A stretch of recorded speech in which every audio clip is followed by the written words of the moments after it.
नमस्कार, ये रेडियो जागो 90.4 एफएम है।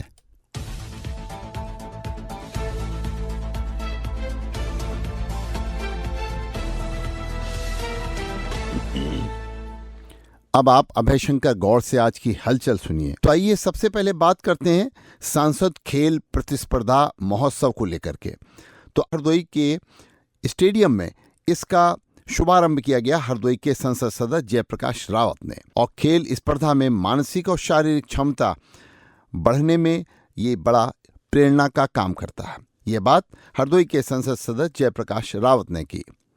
तो हरदोई के स्थानीय स्टेडियम में खेल निर्देशालय और जिला प्रशासन और जिला खेल कार्यालय के तत्वावधान में ये 2 दिवसीय सांसद खेल प्रतिस्पर्धा महोत्सव का आयोजन किया जा रहा है, और जिसका कि शुभारंभ हरदोई के संसद सदस्य जयप्रकाश रावत ने किया। और इस अवसर पर हरदोई के संसद सदस्य ने कहा कि प्रतिभाग करने वाले प्रतिभागियों को लगातार इसको मानसिक और शारीरिक क्षमता बढ़ाने के साथ साथ आगे बढ़ाने के लिए प्रेरणा भी देने वाला ये खेल है। और इसलिए सभी खिलाड़ी, उन्होंने कहा, अपनी क्षमता का परिचय देते हुए प्रतियोगिता में विजय लक्ष्य को प्राप्त करें। खेल महोत्सव में संसद सदस्य और अन्य व्यक्तियों ने, जिसमें कि हरदोई के स्टेडियम की जिला क्रीड़ा अधिकारी और अन्य लोग थे, उन्होंने 2 दिवसीय खेल महोत्सव में एथलेटिक्स, वॉलीबॉल, फुटबॉल, भारोत्तोलन, बैडमिंटन, जूडो, कबड्डी, कुश्ती प्रतियोगिताओं का आयोजन करने की बात कही। इस अवसर पर अतिरिक्त जिला मजिस्ट्रेट भूमिका यादव और जिला विकास अधिकारी भी वहां पर उपस्थित रहे। इस सारे कार्यक्रम में हरदोई के स्काउट और गाइड ने अपनी विशेष सहयोग की भूमिका को भी अदा किया। आइए बात करते हैं सांसद खेल प्रतिस्पर्धा योजना में हरदोई के संसद सदस्य जयप्रकाश द्वारा लोगों को प्रतिज्ञा दिलाई गई। मैं शपथ लेता हूँ कि मैं खेल को सच्ची भावना से ईमानदारी से खेलूंगा। मैं सभी नियमों का सम्मान करूंगा। मैं अपने साथियों, विरोधियों, कोचों और अधिकारियों का सम्मान करूंगा। मैं अपनी टीम और देश के सम्मान के लिए खेलूंगा। जय हिंद। हरदोई में राष्ट्रीय लोक अदालत का आयोजन हरदोई के न्यायालय परिसर में किया गया, और अपर जिला जज और सचिव जिला विधिक सेवा प्राधिकरण भूपेंद्र प्रताप ने इस बारे में जानकारी देते हुए बताया कि लोक अदालत में इलाहाबाद उच्च न्यायालय के न्यायमूर्ति दिनेश पाठक ने इसका उद्घाटन किया। और इसी के साथ लोक अदालत में लोगों को बिना किसी झंझट के अपने विवादों का आपसी सुलह समझौते के आधार पर निस्तारण करने का मौका मिला।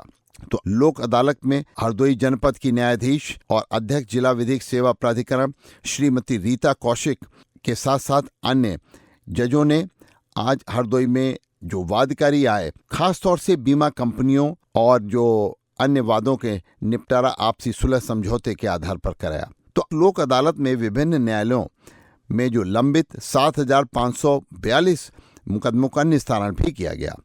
तो राष्ट्रीय लोक अदालत में उत्तराधिकार प्रकृति के 14 वाद, मोटर दुर्घटना के 128, परिवार मामलों में 51, और जिसमें 22 दंपति साथ रहने के लिए सहमत हुए, और स्थायी लोक अदालत के 6, फौजदारी के 7,311 वाद, विभिन्न प्रकृति के 160 वाद, और जिला प्रशासन द्वारा 6,635 वादों का निस्तारण आपसी सुलह समझौते व अभिस्वीकृति के आधार पर किया गया।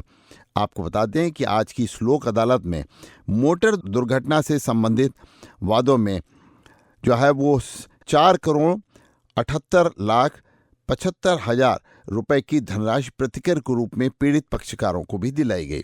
तो आज ई डिस्ट्रिक्ट पोर्टल के माध्यम से जिला प्रशासन के विभिन्न विभागों द्वारा 2,78,568 मामलों का निस्तारण किया गया। तो ये लोक अदालत विशेष तौर पर जैसे उन वादों के लिए बहुत ज़्यादा अच्छी रही जिसमें कि ई चालान लोगों के होते हैं। तो 3,242 ई चालान का निस्तारण भी इस लोक अदालत के माध्यम से किया गया। राष्ट्रीय लोक अदालत एक ऐसी चीज़ है जिसके माध्यम से लोग बैंक, बीमा कंपनी और अन्य जो अपने विवाद होते हैं उनका आपसी सुलह समझौते में निपटारा कराते हैं और इसकी कोई अपील नहीं हो सकती।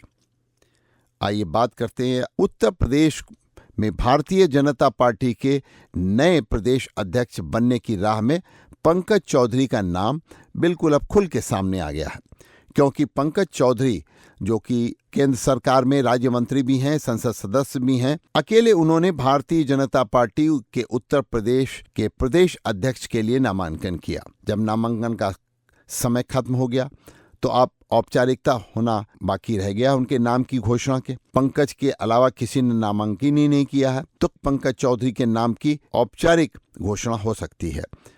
तो मुख्यमंत्री योगी आदित्यनाथ ने पंकज चौधरी के प्रस्तावक रहे। केशव प्रसाद मौर्य और ब्रजेश पाठक जो दोनों उप मुख्यमंत्री हैं उत्तर प्रदेश के, वो पंकज चौधरी के प्रस्तावक रहे और स्मृति ईरानी, सुरेश खन्ना, स्वतंत्र देव सिंह प्रस्तावक रहे। तो आपको बता दें कि अब उत्तर प्रदेश में भारतीय जनता पार्टी को नया नेतृत्व मिलने की राह में प्रदेश भाजपा के अध्यक्ष के तौर पर पंकज चौधरी का नाम अब तय माना जा रहा है और नामांकन की सीमा अब खत्म हो चुकी है। अब केवल कल इनका निर्विरोध घोषणा होना ही बाकी रह गया है। आइए बात करते हैं अगर हरदोई के अमृत स्टेशन की।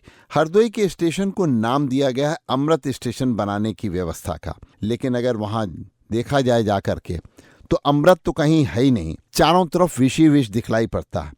आप अगर हरदोई के रेलवे स्टेशन की एंट्री पॉइंट पे जाएं तो वहां पर सारा अवैध काम वहीं पर, अमृत छोड़िए वहां विष दुकानों पे मिल रहा है, यानी कि अवैध तरीके की मदिरा हरदोई के अमृत स्टेशन के गेट पर लोग बेच रहे हैं। तो आगे बढ़िए तो सड़कें टूटी हुई हैं, उससे आगे बढ़िए जहां नई स्टेशन की बिल्डिंग बड़ी हुई है तो वहां पर मूत्रालय न होने की वजह से इतना वहां पर वातावरण गंदा है, इतना वहां पर बदबू आती है कि 2 मिनट के लिए कोई उस अमृत पान के लिए खड़ा ही नहीं हो सकता, जिस अमृत स्टेशन का नाम देकर के हरदोई के स्टेशन को एक मिसाल बनाने की कोशिश की गई है।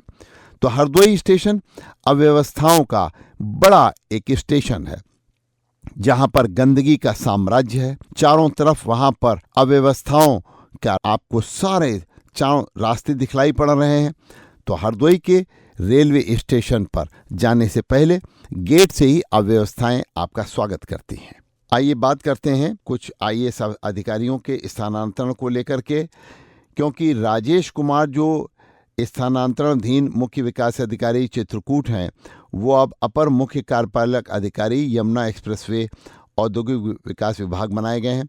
इसी के साथ देवी प्रसाद पाल जो उप सचिव हैं लोक सेवा आयोग में, उनको अब मुख्य विकास अधिकारी चित्रकूट बनाया गया है और श्रीमती प्रेरणा शर्मा जो विशेष सचिव उद्यान और खाद्य प्रसंस्करण विभाग हैं, वो विशेष सचिव अवस्थापना और औद्योगिक विकास विभाग का उनको दिया गया है स्थानांतरण।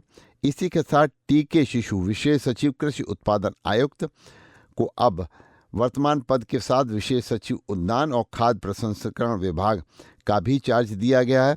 और इसी के साथ देवेंद्र कुमार सिंह कुशवाहा जो विशेष सचिव रेशम विभाग में हैं, अब वर्तमान पद के साथ वो निदेशक रेशम उत्तर प्रदेश के पद का अतिरिक्त भार भी संभालेंगे।